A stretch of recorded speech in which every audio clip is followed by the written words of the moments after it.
Mikdad era o homem do grupo radical islâmico Hezbollah em território israelense. Mas um acidente interromperia a carreira desse terrorista libanês, salvando dezenas, talvez centenas de vidas. Em questão de segundos, Hussein Mikdad passou de algoz a vítima.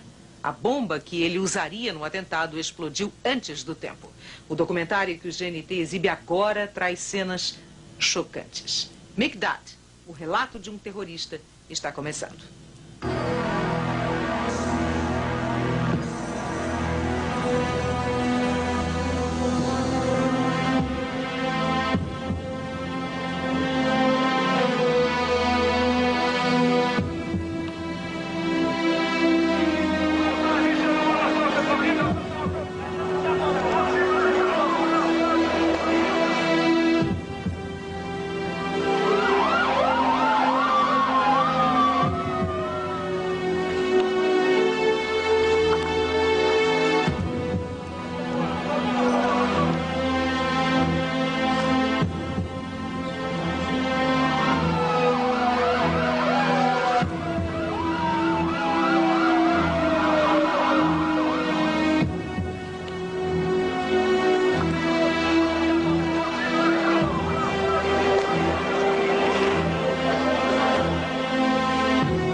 Haviam passado poucos minutos depois das 7 da manhã nessa sexta-feira. O leste de Jerusalém começava a acordar. Manhãs calmas podem ser enganosas nessa cidade tumultuada. Nunca se sabe que drama será revelado durante o dia. Parecem atos de uma tragédia que nunca termina.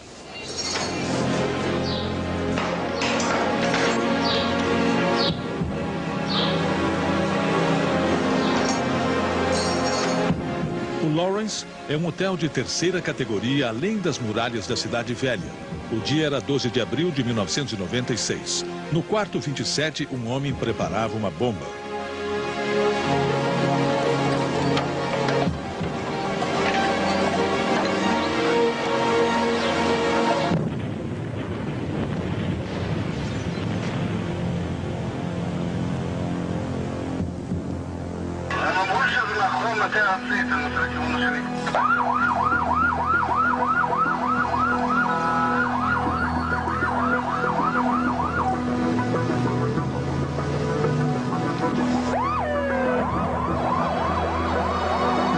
A explosão se espalhou pelo terceiro andar do hotel, quebrando todas as janelas e arrancando portas.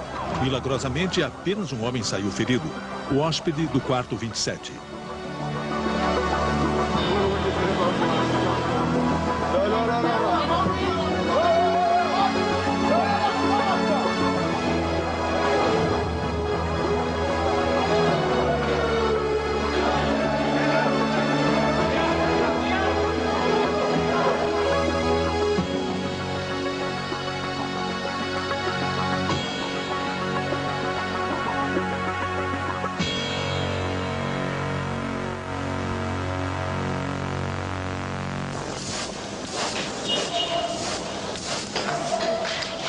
Depois que a poeira assentou, a polícia começou a investigar. Primeiro, eles pensaram que fosse um vazamento de gás. Não havia motivo para suspeitarem da vítima. Mas uma cratera no chão de concreto do quarto 27 sugeria uma causa mais ameaçadora. Depois, peritos do Shin Bet, o Departamento de Contra-Espionagem e Segurança Interna de Israel, tomaram conta das investigações. Ao examinarem os detritos e cascalhos, descobriram provas de que algo fora do comum estava acontecendo. Eles acharam um rádio Sony com seus componentes internos expostos. O laboratório descobriu resíduos de C4, um explosivo fabricado para os militares americanos. O C4 não era visto em Israel há mais de uma década. Um liquidificador e um secador de cabelos que são usados para misturar e moldar explosivos. e vários pregos enferrujados, um componente comum usado por terroristas suicidas. Mas também existiam provas intrigantes. Folhas de um caderno de anotações com o que pareciam ser números telefônicos. Cartões de visita de um contador com endereço de Londres. Um rolo de filme que não foi revelado. Uma passagem de avião da Swissair para o trecho Zurique-Tel Aviv-Zurique.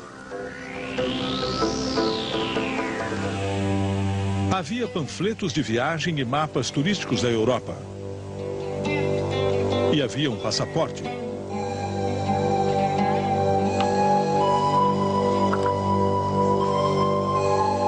Na primeira inspeção, parecia que o passaporte era genuíno. Tinha um visto oficial de entrada em Israel. Ele mostrava que seu dono havia viajado para a Europa, Estados Unidos e América do Sul. Se era uma falsificação, era de excelente qualidade.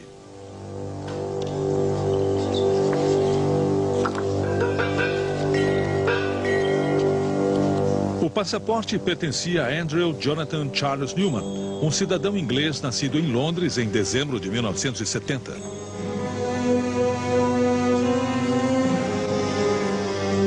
Mas o homem na foto parecia ser mais velho e não tinha a aparência de um inglês típico. Mas Londres é uma cidade cosmopolita.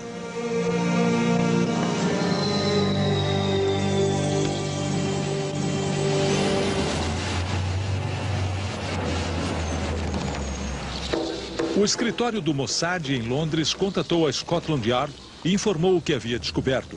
Logo, o dono do passaporte foi localizado.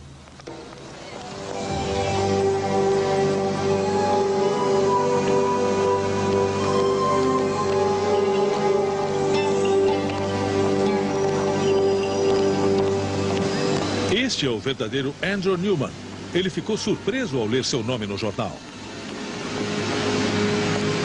Ele disse à polícia que seu passaporte havia sido roubado quando foi acampar na França.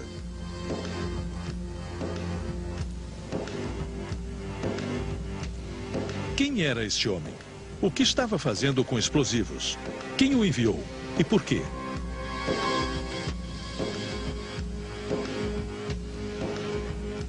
Só uma pessoa podia responder a essas perguntas, mas nos dias que se seguiram, ele continuou em coma. Sua vida estava por um fio.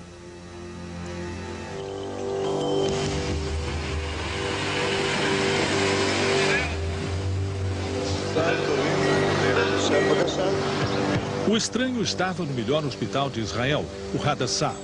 Somente seus médicos e os agentes do serviço secreto podiam chegar perto dele. Enquanto isso, o filme encontrado em seus pertences foi revelado. Havia duas fotos dele tiradas do lado de fora do Domo do Rochedo em Jerusalém. Ele era grande, tinha mais de 1,80 m de altura e pesava uns 90 quilos, mas sua aparência era muito inocente. Havia outras fotos de lugares públicos.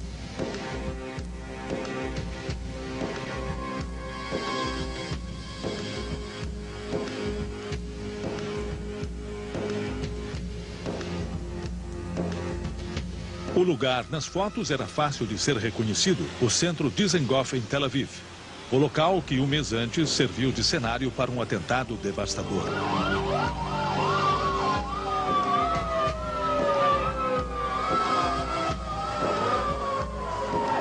Dezesseis pessoas morreram e 130 ficaram feridas quando um terrorista suicida explodiu uma bomba no meio da multidão.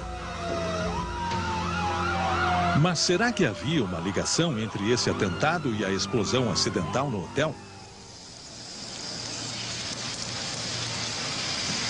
Apesar das probabilidades, o estranho sobreviveu, mas a explosão acidental o deixou cego e mutilado. Quando sua condição se estabilizou, o interrogatório começou.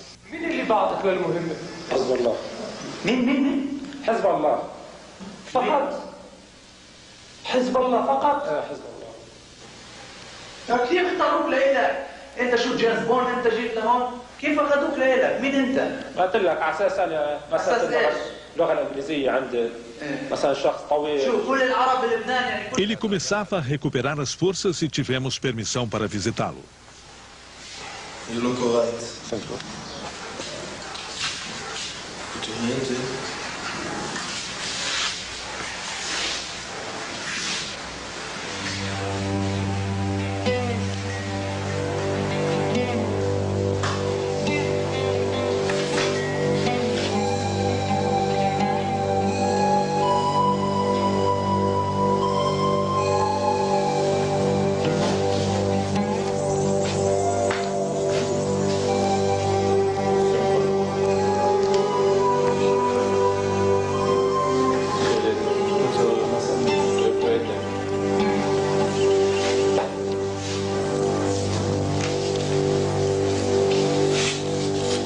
Vagarosamente, a história começou a ser revelada.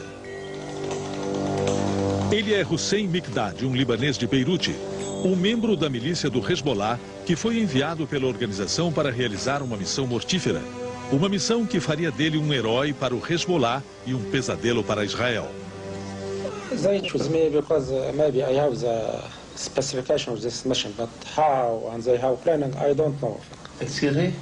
They chose you? I didn't... Because I have the perfect specification for this mission. And what are these specifications? Because I am talking English, I am tall, I am white man, and so on. I am educated. If you regret what you did? So I don't feel comfortable when I talk about... Maybe you don't feel comfortable about wanting to do this? To know that from this action you may kill children and innocent people? Look, sometimes man makes something not good. But you have to know who is the cause, what is the reason, why.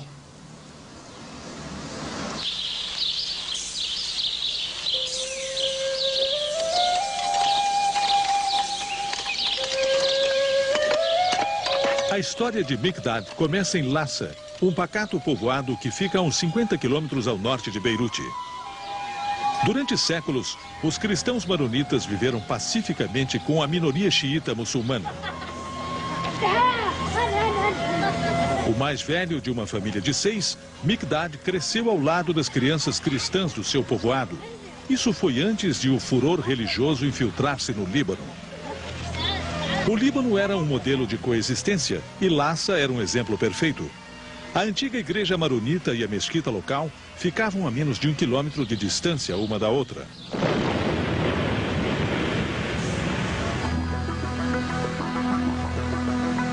Então, em 1975, a Guerra Civil começou.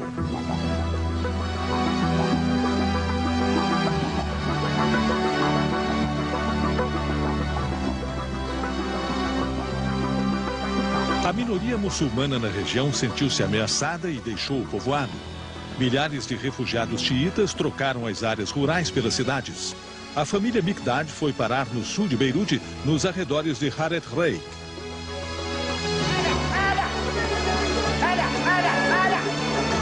Mikdad tinha apenas 12 anos quando foi arrancado de seu pacato povoado.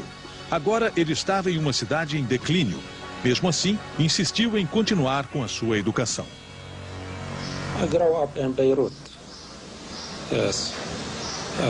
I entered there to the school till I graduated from the high school. Then I studied 1 year language, English language. Then I entered to the Lebanese American University, where I graduated Bachelor of Science in Business Management. Ele era um estudante brilhante e tirou notas excelentes em administração e contabilidade. Trabalhou como contador, mas seu verdadeiro sonho sempre foi desempenhar um papel importante entre os guerrilheiros do Hezbollah. Em 1994, ele entrou para o Hezbollah. Como contador, ele administrava fundos vindos do Irã sob os auspícios de operações humanitárias. Com o tempo, ele se tornou mais ativo na organização e mais religioso. The Hezbollah sent you, yeah? Yes. And Iran is the one that supports the Hezbollah, you know that? And I am as a Shiite, I look at Iran as a Shiite sect, as from the same religion, from the same sect.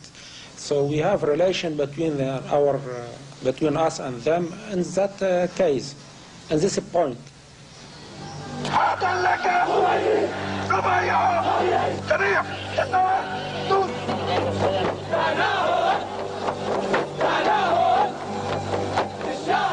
O Hezbollah, o Partido de Deus, expandiu-se no Líbano na última década. Seus membros são os xiitas muçulmanos que se tornaram discípulos da Revolução Islâmico-Iraniana. A devoção religiosa do Irã serviu como modelo para eles, estimulando seu próprio espírito revolucionário. Muitos foram conquistados por esse fervor. Foi o Hezbollah que originou o fenômeno dos terroristas suicidas no Oriente Médio, aperfeiçoando-o como uma arte.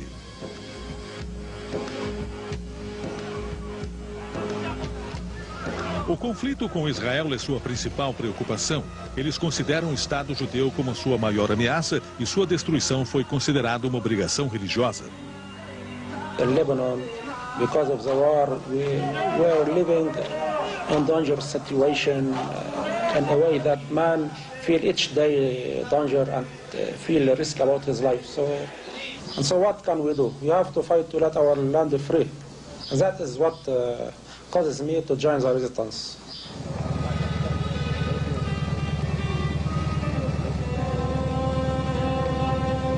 Enquanto a batalha entre Israel e o Hezbollah acontece principalmente ao longo da fronteira israelense com o Líbano, seus verdadeiros golpes são feitos em uma guerra secreta de inteligência. Os ataques mais significativos são aqueles que demonstram uma base meticulosa. Este filme do Hezbollah mostra um carro israelense entrando em uma emboscada. A bomba foi detonada por controle remoto.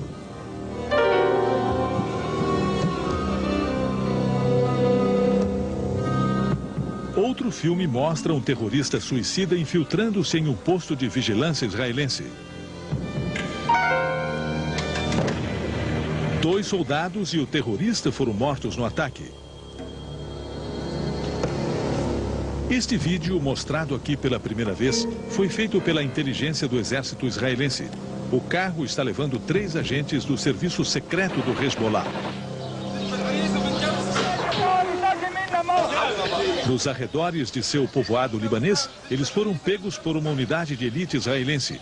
Havia uma mulher no carro, mas os soldados a deixaram de lado, pois ela não fazia parte da missão.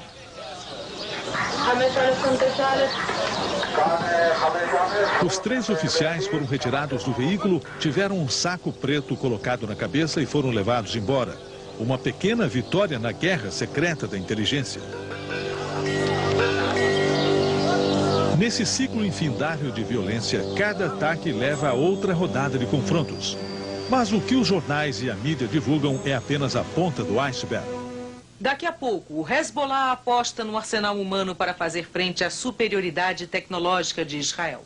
Milicianos financiados pelo Irã se infiltram no coração de cidades israelenses. Hussein Mikdad era um deles. O documentário Mikdad, relato de um terrorista, volta depois do intervalo.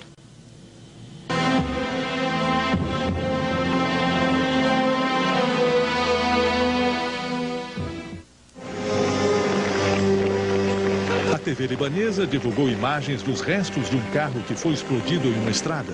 A explosão matou Abu Ali Rida Yassin, um alto oficial do serviço secreto do Hezbollah. A verdade por trás da notícia é revelada aqui pela primeira vez.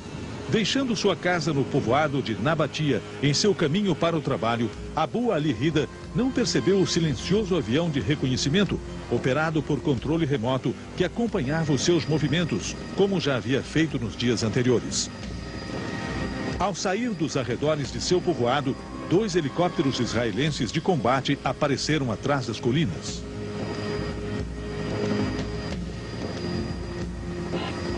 Esta filmagem foi feita em um dos helicópteros.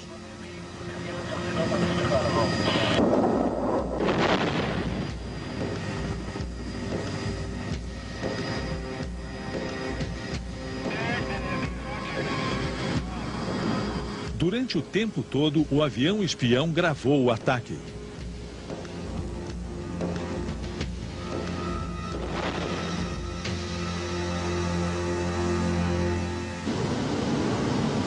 O Hezbollah não pode competir com a superioridade tecnológica de Israel. Em vez disso, eles utilizam seu arsenal humano. No final de 1995, com o avanço da guerra secreta, eles decidiram lançar uma missão ousada.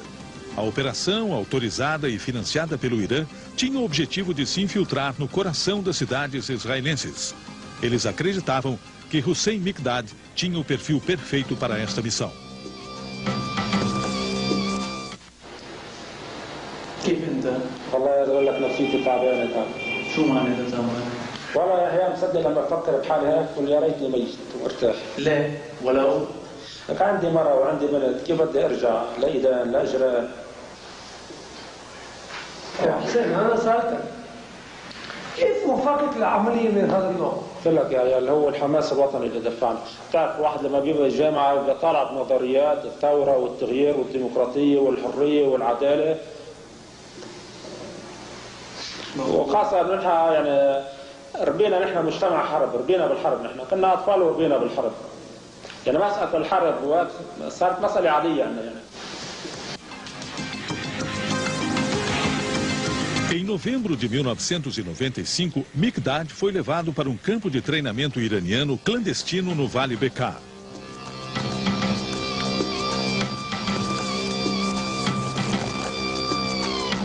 Nos 2 meses seguintes, Mikdad aprendeu a arte da guerrilha.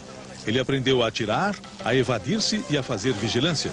Ele se especializou em montar aparatos explosivos, usando C4, TNT e dinamite. عملت اللجان أصل المتفجرات.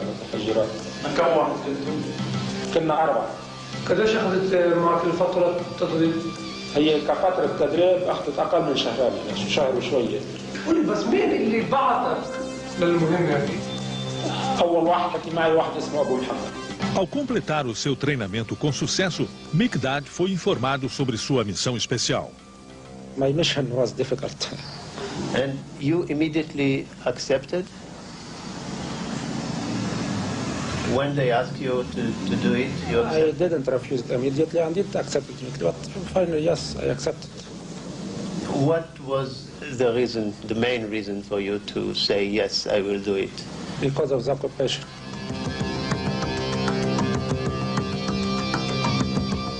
Em janeiro de 1996, Mikdad foi levado de volta a Beirute por um homem chamado Abu Mohammed, um membro do Conselho de Segurança do Hezbollah.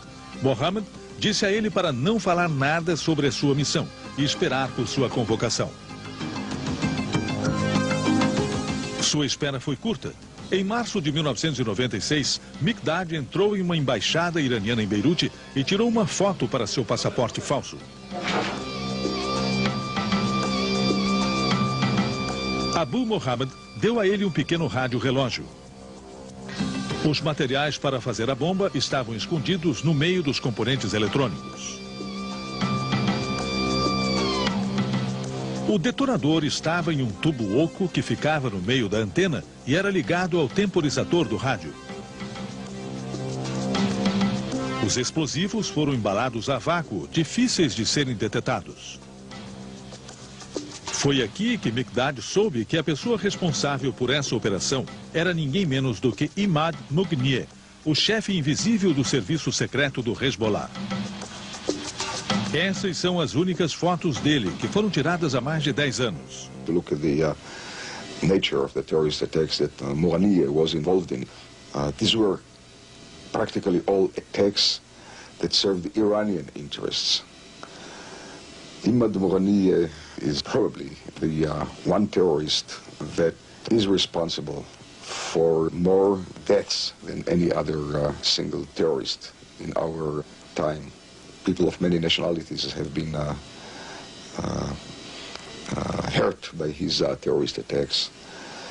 I hear that he spends most of his time in Tehran now, in Iran.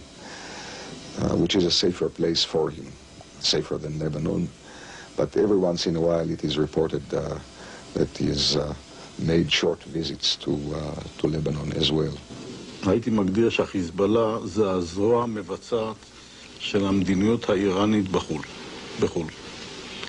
וראינו את זה באופנים רבים ומגוונים. אתה צריך לזכור שאיראן תופסת את ישראל כמדינה, כישות יהודית שחיה במזרח התיכון, שגם תהליך השלום מפריע לתפיסתה איך היא רואה את המרחב במזרח התיכון. ובתור שכזו היא מפעילה את החיזבאללה כזרוע ישירה להפעלת והשגת יעדים פוליטיים של האיראנים. 30 de março de 1996, Mikdad preferiu passar o dia antes da operação com a sua filhinha de 1 ano.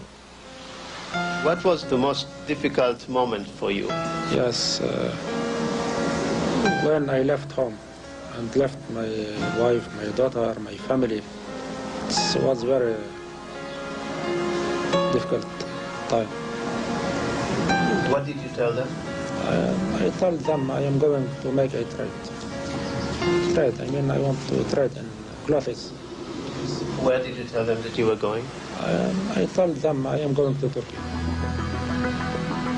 Acompanhado por Abu Mohammed, Miqdad foi para o aeroporto internacional de Damasco.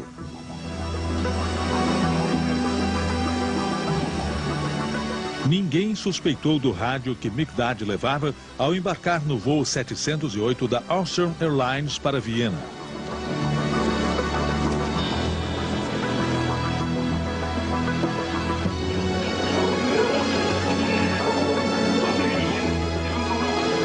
It was something new for me because it's the first time for me that I go outside Lebanon. So it was something new. So the Hezbollah sent somebody that has never been outside of Lebanon? Not I who decided. I don't know. I don't know.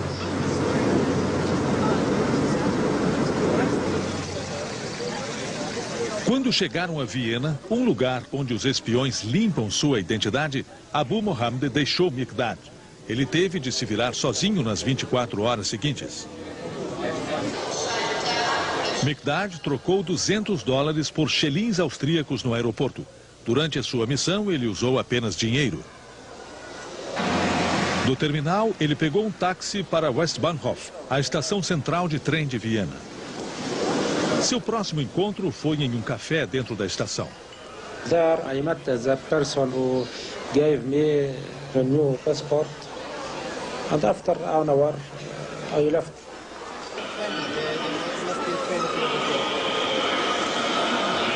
Munido de seu novo passaporte britânico e de uma passagem de trem para Zurique, ele se dirigiu à plataforma.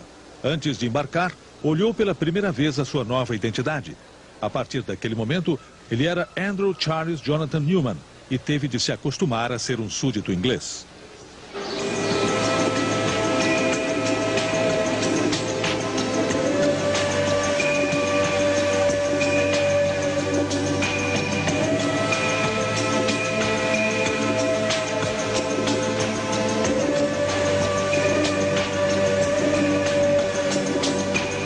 A viagem de trem pelos Alpes durou 9 horas. Houve uma inspeção de rotina dos bilhetes, mas os passaportes são raramente inspecionados na fronteira suíça. Miqdad começou a se sentir seguro. Durante o tempo todo, os homens de Abu Mohammed estavam no mesmo trem, observando em segredo a sua conduta e protegendo-o.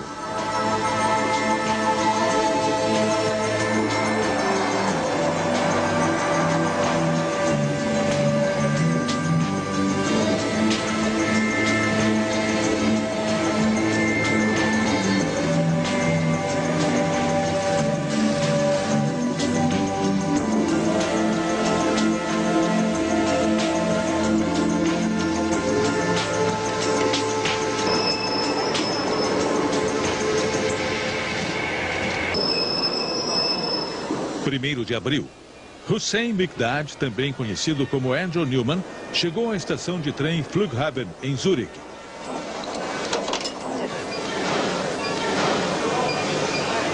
Em uma máquina automática na estação, Miqdad imprimiu 50 cartões de visita que o apresentavam como um contador de Londres. Depois, conforme as instruções, ele fez uma ligação para o Hotel Regina da estação de trem.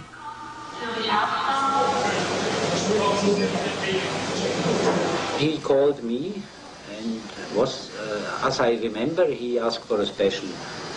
He saw the rate of 110 and I think he asked me to make it 100.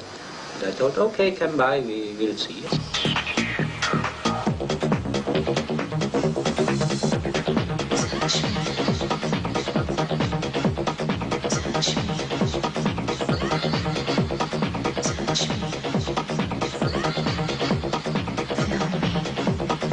O Regina, um hotel 3 estrelas, fica na zona de baixo meretrício de Zurique.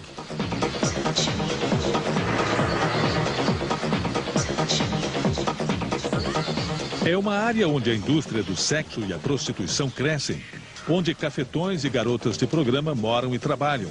Um lugar onde a discrição é a regra do jogo.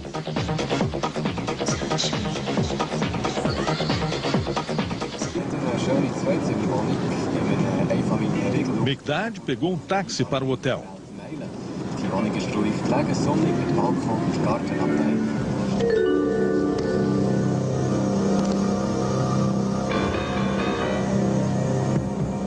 Ninguém no Regina prestou atenção no inglês de sotaque estranho.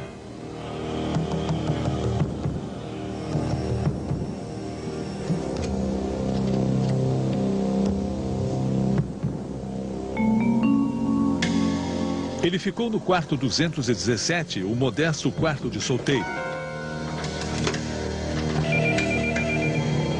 Quando Mikdad entrou no quarto, Mohammed ligou.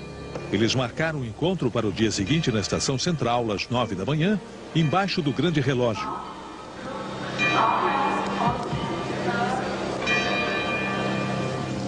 A poucos minutos a pé da estação fica o Lago Zurique. Em 2 dias, eles caminharam em volta do lago discutindo o plano. O objetivo de Mikdad é reviver o terror dos atentados no coração das cidades israelenses. O Hezbollah deve continuar o que o Hamas e o Jihad começaram.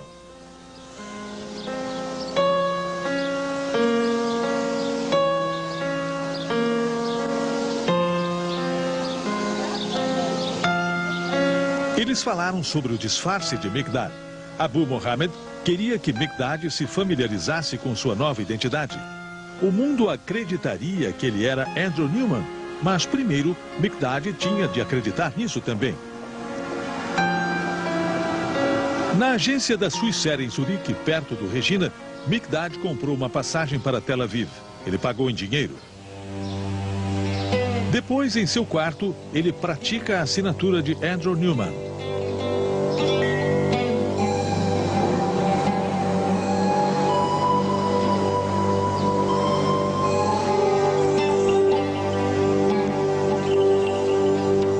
O Serviço de Inteligência Internacional do Irã opera na Europa com a ajuda de suas embaixadas e negócios privados. Seus membros, na maior parte, ficam inativos, fazendo serviços ocasionais de mensageiro. Quando chega a hora, eles estão prontos para ajudar.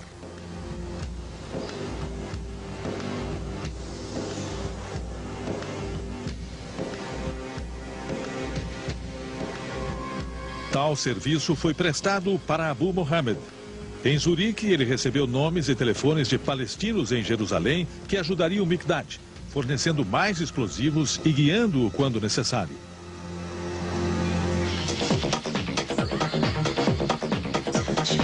Na noite anterior, antes de Mikdad deixar a Europa, Mohammed insistiu em levá-lo para sair à noite para distrair sua mente da missão. Somebody saw him. Somebody saw him with the girl? Yeah. Saw him with the girl. Yeah. He had a good time because he was very young, you know. 4 de abril. Abu Mohammed levou Mikdad ao aeroporto e repassou os últimos detalhes. Eles estabeleceram horários para conversas telefônicas 2 vezes por dia, somente de telefones públicos. Pouco antes de partir, Mohammed encorajou Mikdad. Todos vão falar sobre o que você vai fazer.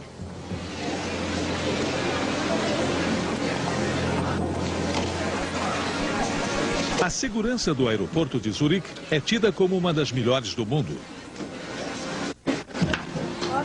Mikdad registrou sua valise no balcão da Swissair e levou o rádio em sua bagagem de mão.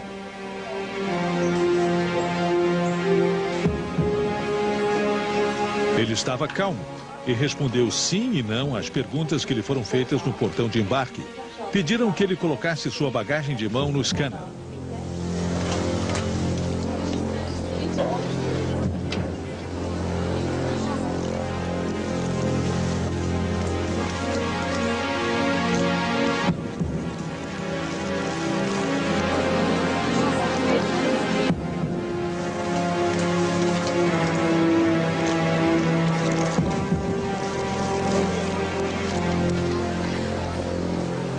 Sua bagagem foi examinada manualmente pelos agentes de segurança. A operação inclui o uso de um aspirador especial que detecta fragmentos de explosivos.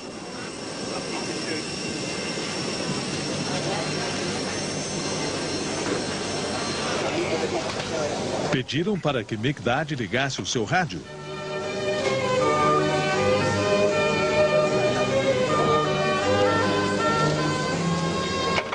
ao som da música clássica, permitiram que ele prosseguisse.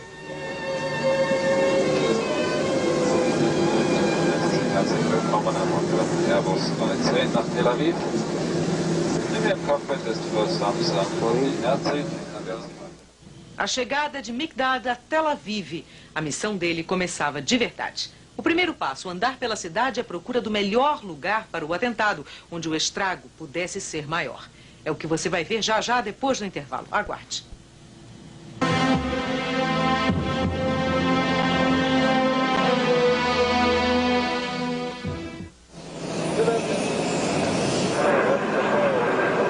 Às 5h05 da tarde, o voo 314 da Swissair chegou a Tel Aviv.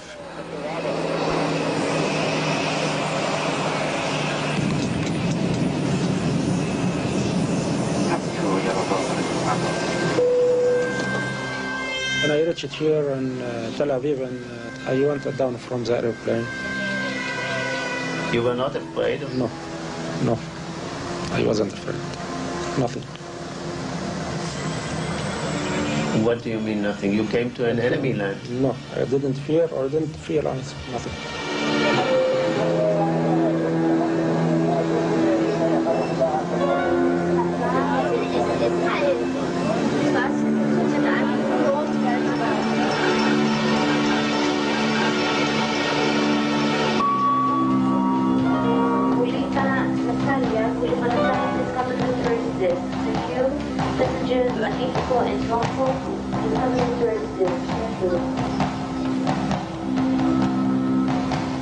I went down to the counter where the security.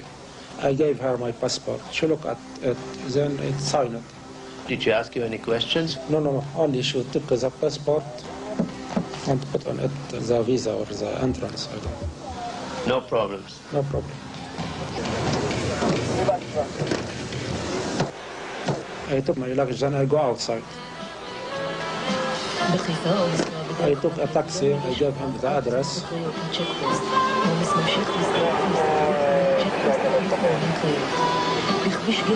it was exciting for me. It was something new. בכביש אשדוד תל אביב עומס תנועה שמתחיל כקילומטר אחרי מחלף ראשון לציון ונמשך עד מחלף גנות. באור יהודה רחוב קטן עמוס לכיוון כביש מספר 412. I wanted to visit the city of the country. That was the first time as any foreign country, for any person who came to it. So it was a new city for me. But you didn't come as a tourist, you came for a mission. No, not as a tourist. No. I come in a mission. Ele se registrou no Hotel Center em Tel Aviv, perto do shopping Dizengoff. Ninguém reparou que havia erros em seus papéis de registro, até no seu nome. No campo nome do hóspede, ele escreveu Newman sem o W.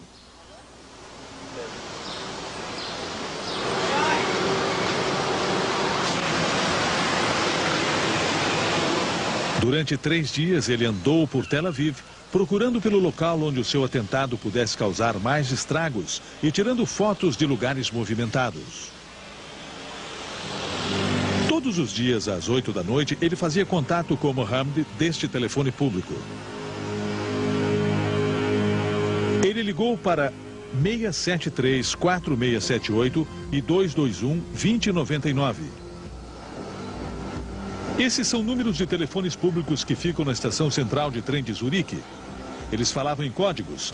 Abu Mohammed perguntou, como são as garotas em Tel Aviv? Mikdad respondeu, ainda não encontrei a certa. E perguntou se não era uma boa hora para entrar em contato com seus amigos em Jerusalém. Abu Mohammed aprovou.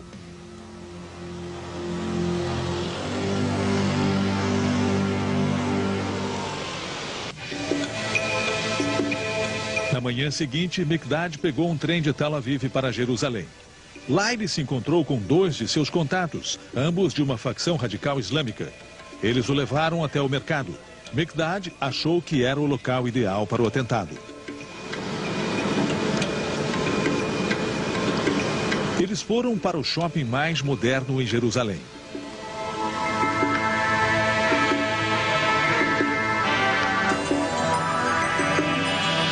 Mas o shopping é menos movimentado e a segurança é muito maior.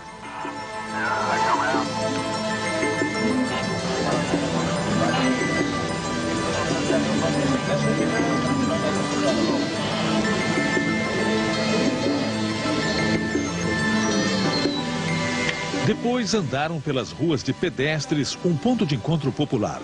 Confiante de ter encontrado o que procurava, Mikdad volta para Tel Aviv.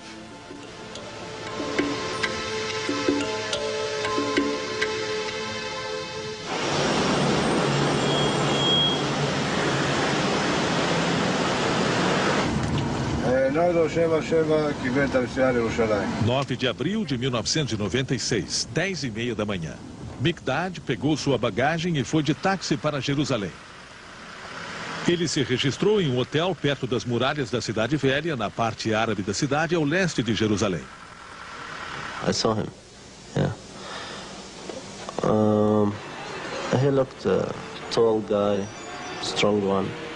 Johnny Asmar, o gerente do Hotel Lawrence, estava presente quando Mikdad chegou. Ele notou que Mikdad era cortês e tinha modos simples. Lawrence Hotel, hello. Yes. $35 per one night, bed and breakfast. Yes, I have. Would you like to book single room or double room? Single room, $35 per one night. Okay, thank you. I asked him to fill the register. He wear British, his passport, you know, but he not look British, you know. And after that, I give him the key, and the boy take him up to room 27 on second floor, you know. Of course, well, he has all the documents to prove that he's British. He had a British passport. So he was not suspicious.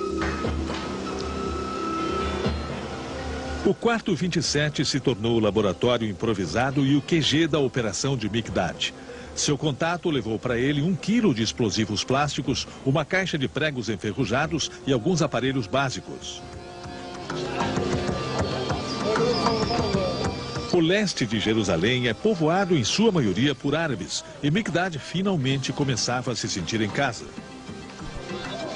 No começo da tarde, ele deixou o hotel para encontrar um de seus contatos. Eles discutiram o primeiro ataque e Mikdad pediu mais 5 quilos de explosivos.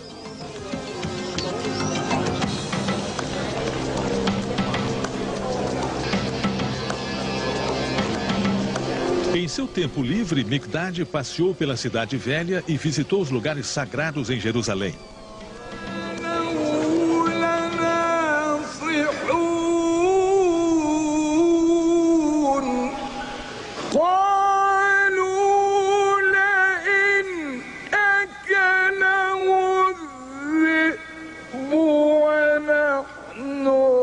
Um dos pontos altos de seu passeio foi quando se juntou à oração na mesquita sagrada El-Aqsa. Ele tirou uma foto em frente à famosa mesquita Domo do Rochedo. Teria muito o que contar quando voltasse para casa como um herói.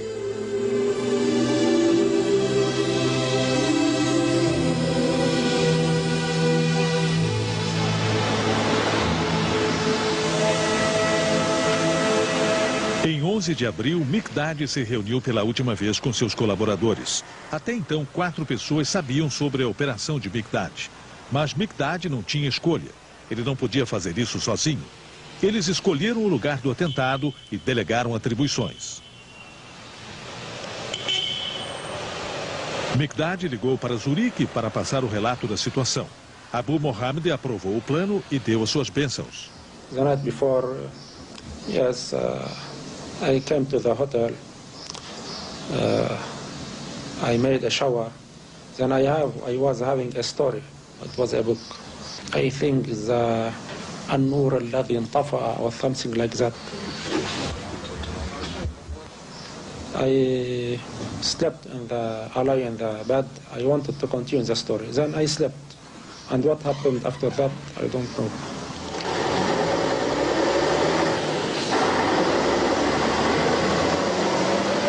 O dia 12 de abril de 1996 foi o mais misterioso da jornada de Mikdad.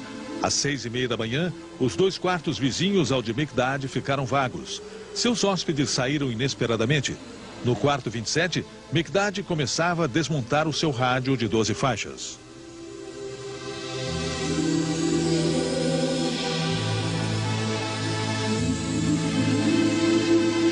Ele removeu com sucesso o detonador da antena e o prendeu no fio. Ele agia com confiança. Como já havia feito várias vezes, ele conectou o detonador no C4.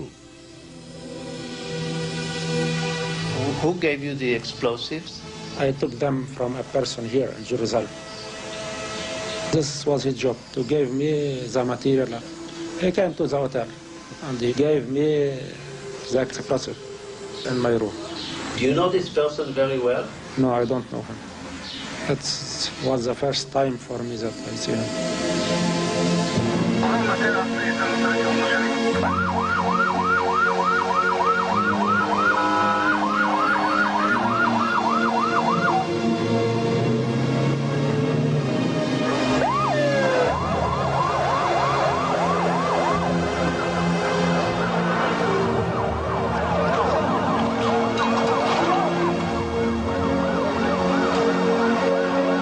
מקדד טוען שהוא אינו מבין איך ראה לו התאונה הזאת, ואולי הוא אפילו חשב שיכול להיות שמישהו טיפל לו במיטה. יכול להיות שמישהו טיפל לו במיטה.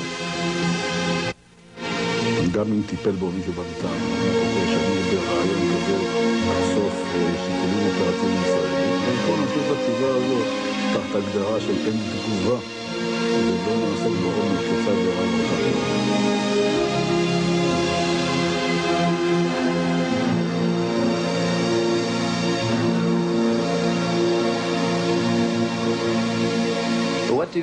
What do you miss most about home?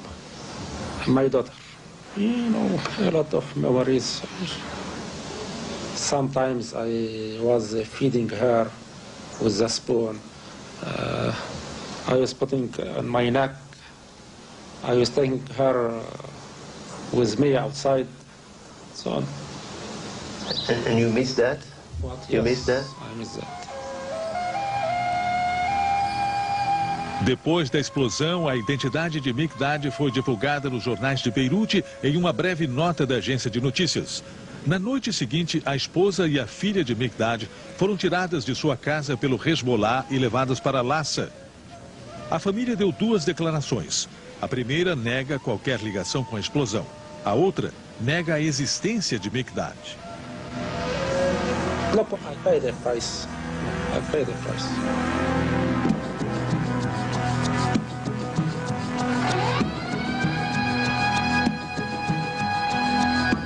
Durante 2 anos, Hussein Mikdad foi mantido na enfermaria da prisão Ayalon, onde recebia cuidados médicos constantes. Ele foi submetido a várias cirurgias e o seu estilo melhorava. Os cirurgiões israelenses desenvolveram métodos muito avançados para tratar das vítimas de ataques terroristas, os mesmos métodos que, ironicamente, salvaram a vida de Mikdad. Por 2 anos, o Hezbollah não exigiu a sua soltura. Ele não estava na lista de troca de prisioneiros. Mas no verão de 1998, com a ajuda da Cruz Vermelha, Israel e o Hezbollah chegaram a um acordo.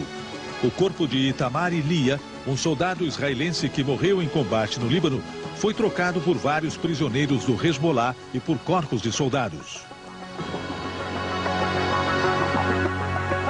Quase no final da longa lista de prisioneiros estava o nome: Hussein Mikdad.